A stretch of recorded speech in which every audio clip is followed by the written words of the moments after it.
Hello everyone आहक आज 1 मिनिटत मैं ছাগলীৰ মাংস বনাই দেখাও। এয়া ধুনীয়াকৈ মাংসখিনি মই সবখিনি দি মেৰিনেট কৰি লৈছোঁ। ইয়া পিঁয়াজ আদা নহৰু নিমখ হালধি জিৰা গুড়ি অকণমান মিঠাতেল দৈ এইখিনি দি মই ধুনীয়াকৈ ছাগলীৰ মাংসখিনি মেৰিনেট কৰি আধা ঘণ্টামান থৈ দিলোঁ।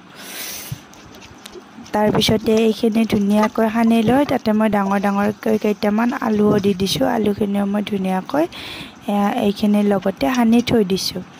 1 মিনিটত আপোনালোকে ছাগলী মাংস বনাই পাইছে। এই ভিডিঅ'টোতে দেখিব আপোনালোকে 1 মিনিটত মই কেনেদৰে বনাই দেখুৱাইছোঁ।